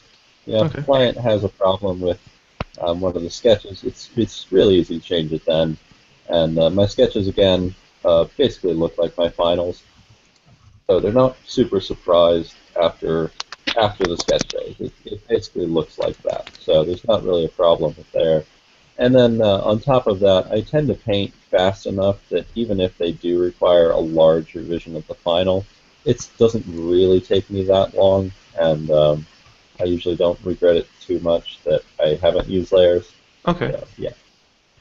Okay, so you basically have a really specific workflow, so your client gets to choose early on with a clear vision for the future, for the finished painting, basically, right? Because your sketches are fleshed out and they basically look the same if you probably squint, and you just add detail on top later. And Right.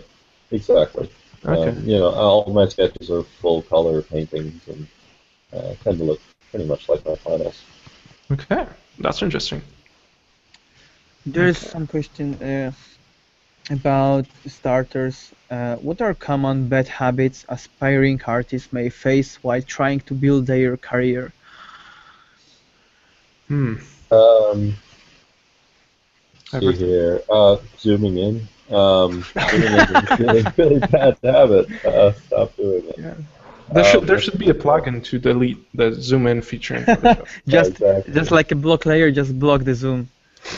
Yeah, exactly. Have like an hour time limit on Zoom. An My hour life is doing it for an hour. That'd be great. That's a cool idea. Yeah. It's definitely a problem. Other bad habits. Let's see here. Everyone uses too much black. Oh my God! Please, dear God, stop using black. Everyone uses it. Stop doing it. If you ever see your work printed, you're gonna realize how bad it looks because it's all gonna look black and nasty. So yeah, don't use black, especially if you're doing landscape work. Landscapes require a lot of color in the shadows, and if you go paint from life, you'll find that out. Um, so that's another one I see all the time. Not taking enough time for your work. A lot of people think they have to like paint really fast, and you don't. You don't really have to paint really fast. You can actually take your time with something. Usually when you see professionals demo, it's because like most professionals can get a pretty decent looking result in like an hour or two's time, but that doesn't necessarily mean that they started out doing hour or two paintings and they looked amazing. It's usually because they've done a lot of really slow paintings, and even their finished work usually takes longer than an hour or two. So don't get this idea that you have to paint really fast. In fact, it's probably better if you try to take your time with your work. Yeah.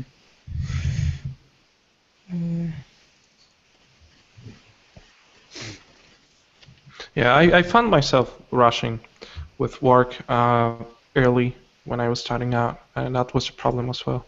I wasn't aware of that. I should, sometimes take my time analyze, and that's a learning process as well. So, Right. yeah, that's a really good point, and I wish I could know that before. So, Yeah. yeah, speed paints aren't always the way to go. Yeah. Noah just said about he's reading a lot of books, right? You're reading a lot of books. Uh-huh. And can you recommend some of the books to the people that you are Yeah. like? It doesn't need to be related to art, basically. Yeah, I've actually got two articles that you can Google. One is 10 books every artist must read, and those are all art books. And then there's another article with a similar title, 10 books that every artist must read that have nothing to do with art. And those are more like business and marketing books that I think are sort of essential. And so there's 20 books for people to read that are, I think, Alright. incredibly good. If you read those 20 books, you'll be better off than most people in the world as far as that sort of knowledge goes. So those, and then I read a fair bit of like fiction stuff as well on the side. So. Okay, so we can find those articles on your blog, right? Which goes like... Yeah, one of them's on my blog, and then one of them is actually posted on medium.com, which is sort of a online, writing website. All right. So your blog is noahbradley.com/blog, and you can find all these posts there. Okay, I will post a link to this one about books. Okay. So there is another question to Noah. Have you ever gone back to change a piece you considered as a final, but you weren't satisfied with it anymore, and you wanted to change it? So you gone back and refixed or rechanged it completely. I think really the only time I've done that was early on when I showed you guys those paintings that I took one of my old speed paintings and reworked it a year later. That was really the only time that I've done that, and it was a great experience. But usually when I'm done with my work, I let it be, even if I probably do see plenty of problems with it. Yeah. So you are not trying to go back to it, and you are. What's done, it's done. Yeah. Yeah, exactly. I see problems with everything in my portfolio, but I could just keep working on fixing those forever. But you kind of got to move on. Why is it laggy? Okay. Yeah, guys, I'm just browsing through Noah's blog, and there's tons and tons of posts, really cool blog posts there. So it's more than just updates. It's sometimes philosophical, sometimes really educational and really useful, so inspiring as well. So guys, I'm posting the link to our event page. Make sure to check it out. You can go back in time, and there are tons of really cool little useful advices. So yeah. There's some questions going on. Oh really? Yeah. there is one cool one. If you are able to make one of your paintings alive, which one would it be from all of your paintings? You mean like a movie? Just come to life. I don't know. It's like a movie, let's say. Yeah, just yeah. I mean, I'd love to see my personal project like turn as a whole into a movie at some point. I think that would be awesome. Oh yeah. Film and movies and whatnot are huge inspiration to me, so I'd love to have something like that. Yeah. Yeah. So the Sin of Man in cinemas soon. So have you watched the movie? Next year. Yeah, it'll be out. Next year, right? Yeah. This summer. Okay. Someone asked this question like in the beginning, but it's stuck in my head. Have you watched the movie Noah, and what do you think about it? I thought it was great. I thought it was fantastic, personally. Both on a movie level and the fact that it has a perfect title. Oh, yeah. It was weird because Noah, for people my age, Noah's not a super common name. So anytime like Emma Watson would like yell Noah or whatever, it's like what? Like I would like jump in my seat because like you don't hear it that often. But no, I actually really enjoyed the movie. yeah, it's still despite any problems with plot or whatever, I thought that as far as style and mood goes, it communicated everything it was trying to do perfectly. Yeah, it's still from the same director as The Fontaine, the movie we just talked about before. So yeah, I guess exactly. maybe his visions are really bold and his cinematography. I haven't seen Noah yet. I was a little bit scared because I just loved Black Swan and The Fontaine. Right. Looking for a Dream, a Pie, and it was just crazy lineup of movies. And I heard some reviews on Noah, and yeah, I'm still afraid. So I really liked it. Okay. I will say that much. It's a sort of movie that I did not forget about. That's for sure. It's one of those ones that I sort of found myself thinking back to. And despite any problems the film might have, I did find it to have. It was a fascinating movie at the very least. Okay, that sounds great. Yeah, I will. I have to watch it. Yeah. Okay, so you started zooming in. What happened? Yeah, I thought that maybe people were bored with just watching the same old thing. And at this point, like, it is probably about zoom in time. So now you get to see how I actually, like, paint things. So, yeah, you guys get to see me paint some rocks. Yeah, zoom in feature finally unlocked. Yeah. I love the name of your workspace you have on your Photoshop. Oh, yeah. Yeah, it's great. Yeah. A secret workspace. Yeah, it's the secret to painting, right Right. there. Let's switch to AE workshop. Yeah. And there. And then you know how to paint Yeah. immediately. Oh, there you go. We had a questions about rocks. Now there's a new thing, which The clouds. yeah, sunbeams. Yeah. Go ahead. Could you teach us a few ways we could paint better clouds? Maybe let's just. I know you cannot do it like fully, but maybe one tip on painting clouds. One tip on painting clouds. Yes. Most important thing when you paint clouds is to pay attention to the edges and to the form. So pay attention to where you've got soft edges and where you've got hard edges, and then also pay a lot of attention to how the form actually works. Never forget that clouds are big three-dimensional shapes. Never, ever, ever forget that. When you paint big, fluffy clouds, they're actually, giant spheres floating up there. And it's important to render them like that and make sure they have that form. And then making sure they have the edges and the variety of edges that it looks like they're soft and transparent, but also dense and real. So, yeah, it's somewhat complicated to paint, but do a lot of studies of clouds and you'll be fine. Okay. So did you find doing master studies more useful or photo studies more useful, or painting from life? Painting from life is a pain because clouds move a lot.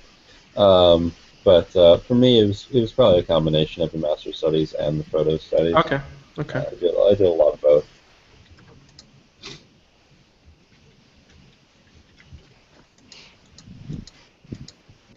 Okay.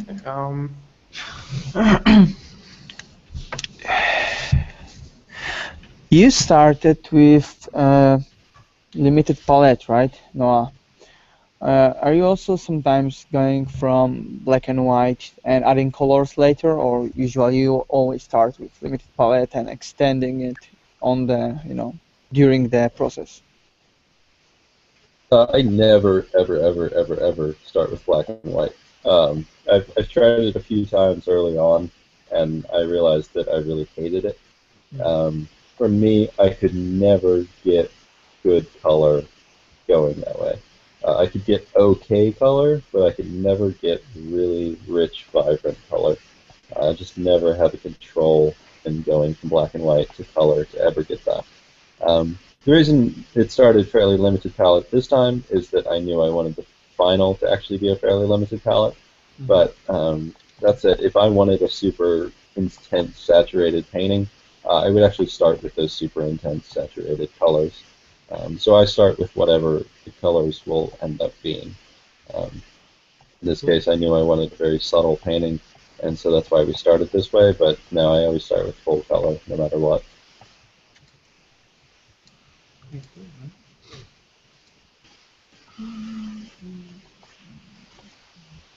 Okay. Yeah, people are really enjoying your piece. That's good. Yeah, it looks great, and it's good to see you detailing actually. Yeah. So we got pretty deep into the process. So you tend to finish your sketch at like what, hour and a half? Yeah. An hour. Yeah. Yes, something along those lines. This is way more than I would send a client. Usually the client would be, say, the half an hour point. All right. That's usually when I'd actually stop and send them the sketch. Sometimes it might be pushed to an hour, depending on how complex the idea is I'm trying to get across, but usually half an hour to an hour is what I'll send a client. Okay.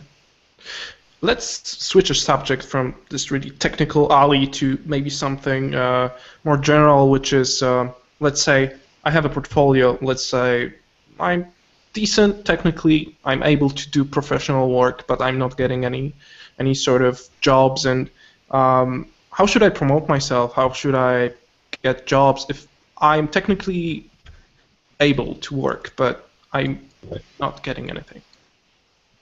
Well, I think the problem is I mean, obviously, there's sort of two problems with people not getting work. And the first is you're just not good enough. Like, it's plain and simple. Some people are just not good enough yet. And realizing whether you're good enough is really important. But assuming you are good enough, you have professional abilities, you have a solid portfolio put together, at that point it comes down to making sure that people are seeing your work. If no one knows you exist, no one's going to hire you. No one knows that they can hire you because they've never heard of you. They have no idea what your work looks like. And so it's a fairly simple process of simply making sure that people see your work. And for me, that came down to, first of all, putting my work on every website I could possibly imagine online to make sure that everyone sort of knew that I was there and knew that I was available for work and I did this kind of stuff. So that was really important, as well as actually sent out a fair number of emails to art directors and whatnot, just showing them my work, saying, hey, I'm available for work, I'd love to work with you guys sometime. I sent a lot of emails like that, personalized emails, but sending out those emails. Attending workshops and events and conventions is also really important in my mind. I think it's almost essential for people to actually have that one-on-one interaction. So I do go out of my way to attend those sort of events so that you do get that one-on-one interaction and yeah, really experience that stuff.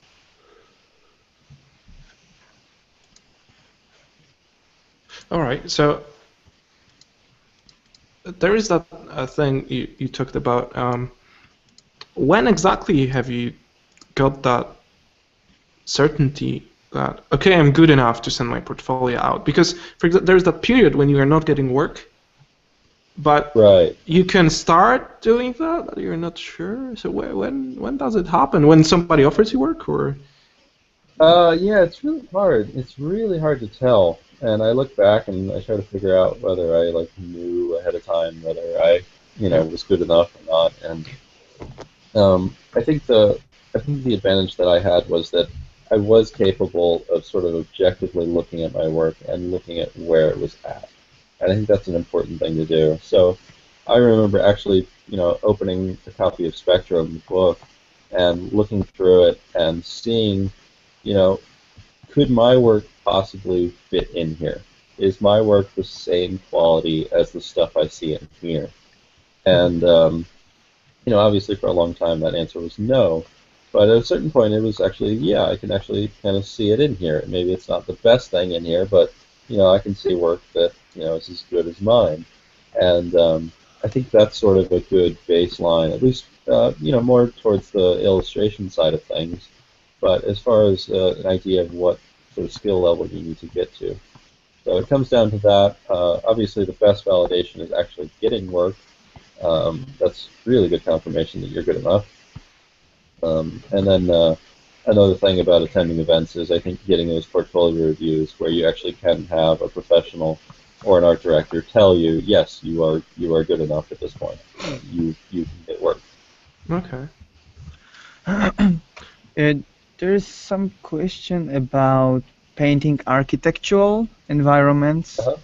Actually, someone is asking about some advice of doing sci-fi or just architectural environments, and any advice of doing clean edges on the on the hard cities. surface, yeah. Yeah. Yeah, you're asking the wrong guy. I hate doing that stuff. I do it sometimes, and usually my technique is basically just making sure it's on a different layer, using a lot of marquee tool, erasing out stuff to make sure it has a crisp edge, and locking transparency. And that's as good as I can probably do for that. I don't have techniques that let me have super clean edge architectural work. It's not usually what I tend to do. It's not what I enjoy doing, and so I try to avoid it best I can. All right. So, going back to the train of thought we are on, so what are the best channels to promote your work, at least for you? Maybe there's a specific website that was especially successful in getting work, or any ideas? Yeah. Back in the day when I was starting out, I put my work on just about every website you can imagine, and ended up actually getting work from most of those sites at some point or another. And uh, but as far as what has been more successful than others, for a time I think that the Facebook page was an amazing thing, and I actually got quite a bit from it. Thanks to Facebook's changing rules and whatnot, it's become all but useless to me. I get very little interaction, if any, from my professional page on Facebook, which is really sad. And for me, probably the most exposure I've gotten has certainly been from Reddit, of all places. And I've done fairly well on there, and put some work on there that's gotten obscene amounts of attention, and so that's been really good for me. In terms of actual professional work, not always the case, but in terms of just raw exposure, it can be an amazing place. Yeah, Reddit, Imgur, I don't know how to pronounce it, but the combo can be crazy, really, with the amount of exposure it can get you, because there are tons of people browsing these websites, and most of the content is just funny things. Suddenly, and when you're showing off like really kind of authentic content, it tends to get pretty high up there, and people are enjoying original content there, and a good personality, and they can really sense if you are authentic or not. So yeah, it's a really good promotional tool for people outside of art as well. So to get to the audience outside of really digital painting, and it's a really good tool. That's true. Yeah, I remember your Reddit paintings. I remember those. Yeah, really cool. Yeah, like a big Reddit guy and some. Oh yeah. Yeah, that was really cool. Yeah. That was fun. Okay, Jonas, are you in some kind of a? I can see you just joined. You're in some kind of a. Why are there chairs on the table? What's happening there? Yeah, whatever, man. Just don't mention it, okay? I share the screen, man. What the hell is that place, man? Are you just got that out of the house and went to like a coffee shop or something? I'm in a freaking McDonald's, so don't mention it, okay? You are so professional. Oh my god. I hope I'm that professional someday. Yeah, chairs on the tables. Remember that. We have to show people like 500 people chairs on the tables in McDonald's. Yeah, that's crazy. Get us some cheeseburgers, man. Okay. Going back to questions. When doing thumbnails, how many iterations of an image or a concept do you? I'm gonna get some cheeseburgers, okay? You're not interrupting at all, man. Okay, sorry. Okay, going back to the question. When you're doing thumbnails, how many iterations of an image or concept do you do before making the decision? Which one to finish? Sorry, I'm just cracking up here. I do 5 cheeseburgers. 5 cheeseburgers. Yeah. Yeah, that's so many. Let's see here. Level up McDonald's. You guys really should host every show in McDonald's, sponsored by McDonald's. Get like really fat like 1 year into the show. That'd be great. Anyway, I do. They're really, really fast and really rough in my sketchbook, just in pen, and I'd probably do somewhere around 16 per painting. So if I do a magic painting or something like that, there'll be about 16 little thumbnails. Okay. And they're really rough. Most people probably couldn't even tell what they are, but they're just sort of ideas from me. So you keep them for yourself. You don't send them to the client yet, right? No, I don't do the thumbnails to the client. Okay. I just send my sketches to the client. Yeah, the thumbnails are just from me. Okay, so getting back to that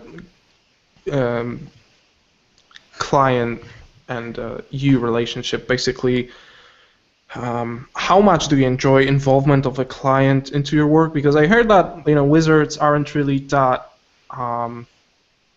They give you a lot of freedom in terms of creating stuff, creating your compositions, and how how exactly do you find it? Some people find this kind of approach really, enjoyable. Some of them tend to like a more specific brief. And how do you feel about that? Like, what's your? For me, I love Magic's approach to things. I work very well with that. I've never done very well with, I guess, having the feeling that someone's kind of hovering over my shoulder. And so Magic's approach to sort of being a little bit more hands-off and trusting their artist has worked really well for me. And it's caused me to, really get better and make better work for them and all of that. So for me, it's perfect. I really enjoy it. Sorry, I'm really hungry right now. Fuck. I could use one too. You should bring one down here, Jonas. Guys, it's not because Jonas doesn't care about the session. It's actually because he cares so much, because he doesn't have internet at his place right now, and he just went to McDonald's. Because of Level Up. It's just because of Level Up. Yeah, it's because he wants to be with us, so he is at McDonald's right now, stealing Wi-Fi. Yeah, that's awesome. Okay, let me jump back to questions. I think we still have like 5 minutes. Yeah. Okay. How many questions? How many? Is it the Right. cheeseburger? I would like one question. It's quite cool about a personal project. How many sketches are you doing before finalizing some picture for your personal work now? For personal work, I get to be a lot more picky. I do not only, a lot of thumbnails for that kind of stuff. I also do a lot of these like full color sketches, and honestly, just because of how long it takes me to finish a personal painting, and just how particular I like to be about them, I probably do 10 of these color sketches for every single painting that I actually bring to finish. Uh-huh. And so that's probably equates to about 10 hours of painting, just to find a sketch that I like enough to bring to those finished paintings. Because I'm very particular with my finished paintings, and I want every one of them to be something that is memorable and important, and a really significant painting, I guess. Yeah. Some of the people are repeating the questions that you already responded to. Yeah, I think we have to move on to our the most important question during this show, which is, would you rather be a Godzilla or a billionaire, and why? Billionaire. Because then I can just retire. There you go. What about being the Godzilla? Isn't that cool? No? Yeah. No? I just want to retire. I could just retire. You can retire as Godzilla. I mean... You could, but like it sort of limits your options to what you can really do in life, Really? Why? Because you're Godzilla. You can't play video games because you're Godzilla. I mean, your life is a video game. You can't go to the beach because you're Godzilla. You can't ever be left alone because you're Godzilla. It sounds miserable. All right. Okay, that's fair enough. Okay. Okay. Yeah. There you go. Okay, so I think Jonas is done with the cheeseburger, and you're done with the painting. So we can wrap up, and this painting looks just great. I want you to share it with our group after that. I don't know, post it, because I know there's some compression on the YouTube video right now, so you cannot fully appreciate the colors. And I would love to see it in a better res.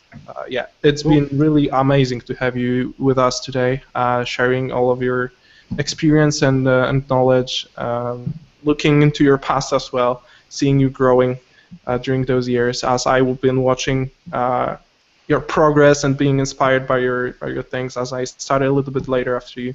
So it was really inspiring to finally meet you and to find out, some more stuff about you. So, Jonas isn't here. Darek, are you here? Yeah, I'm here. Thanks a lot, Noah. Sorry for my disappearance. My internet died at home, so. That's all right. So yeah. Thank you guys so much for having me on here. It's been a real treat to finally get on this show. I love what you guys are doing, so it's been a pleasure to be a part of it. Yeah, it was awesome to have you, man. To have you on board with us. Yeah, guys, make sure to follow Noah on Facebook, to check out his website, noahbradley.com, check out ArtCamp, artcamp.com, check out The Sin of Man. Noah is doing tons of things you have to check out, so make sure to do that. He's an awesome painter and teacher, as you can see. So, yeah, I guess see you guys next week. Stay tuned for more info about the next session. Yes, we will And, announce the next guest probably tomorrow. Yeah. And thanks, maybe. Noah, again. That was awesome. Yep. Thanks, Yeah, man. thanks you guys. Thanks, guys. Thanks, man. Bye. See you next week. See you. Bye. Take care. See ya. Wait for it.